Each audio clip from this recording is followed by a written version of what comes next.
ಸಿಹಿ ಜೋಳದ ಕಡ್ಡಿಯಿಂದ ಬೆಲ್ಲ ಮಾಡಲಿಕ್ಕೆ ಹೊಸ ಅನ್ವೇಷಣೆ ಮಾಡ್ತಿದ್ವಿ. ಈ ಸಿಹಿ ಜೋಳದ ಕಡ್ಡಿ ಎಷ್ಟಿದೆ ಅಂತಂದರೆ ಒಂದು ಕಬ್ಬಿನ ಗಾತ್ರ ಎಷ್ಟು ಬರುತ್ತೋ ಅಷ್ಟು ಬರುತ್ತೆ. ಇದನ್ನು ನಮ್ಮ pure nature jaggery Alemane product private limited ವತಿಯಿಂದ ಮೊದಲ ಬಾರಿಗೆ ಇದನ್ನು ಪ್ರಯೋಗ ಮಾಡ್ತಾಯಿದ್ವಿ. ಕಬ್ಬು ಎಷ್ಟು ಸಿಹಿಯಾಗಿದೆಯೋ ಅಷ್ಟೇ ಸಹಿತ ಈ ಜೋಳದ ಕಡ್ಡಿಯು ಸಿಹಿಯಾಗಿದೆ. ಸುಮಾರು ಇದೊಂದು 10 ರಿಂದ 15 ಎಕರೆಯಲ್ಲಿ ಇದನ್ನು ಪ್ರಯೋಗ ಮಾಡಲಾಗಿದೆ. ಅದಕ್ಕಾಗಿ ಇದೊಂದು ಹೊಸ ಅನ್ವೇಷಣೆ. ಇದಕ್ಕೆ ನಾವು ಎಲ್ಲರನ್ನೂ ಕರಿತೀವಿ, ಈ ಬೆಲ್ಲ ಹೆಂಗೆ ತಯಾರು ಮಾಡ್ತೀವಿ ಅಂತ ತೋರಿಸ್ಬೇಕಂತ ಯಕ್ಷಿಂದ ಇದು ಹೊಸ ಪ್ರಯೋಗ ಮಾಡಿದ್ವಿ.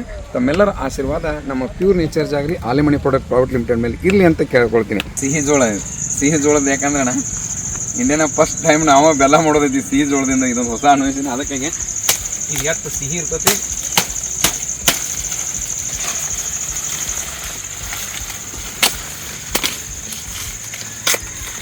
ಕಬ್ಬಿನ ಜೊತೆ ಐತೆ ನೋಡ್ರಿ. ಹಾಂ, ಕಬ್ಬಿನ ಥರನೇ ಇದೆ. ಯಾಕಂದ್ರೆ ಇದ್ರಾಗ ಕಬ್ಬು ಹೆಂಗಿದ್ರೆ 3 ತಿಂಗಳು 1 ನಿಮಿಷ ಕಟ್ಟಿ ವಜನ ಐತ್ರಿ. ಇದು 35-40 ಬರ್ತಂತಲ್ಲ ಏನು ರೀ? ಕ್ವಿಂಟಲ್ ಬರ್ತೇನು ರೀ? ಏನಿದೆ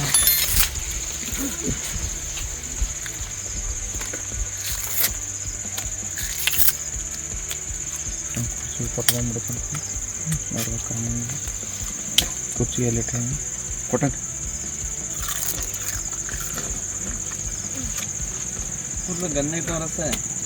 ಇದು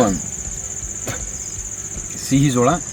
ಇದರಿಂದ ಬೆಲ್ಲ ಮಾಡುವಂಥ ಪ್ರಯತ್ನವನ್ನು ಮೊದಲ ಬಾರಿಗೆ ನಾವು ಮಾಡ್ತಾ ಇದ್ವಿ ನಮ್ಮ ಪ್ಯೂರ್ ನೇಚರ್ ಜಾಗರಿಯಿಂದ.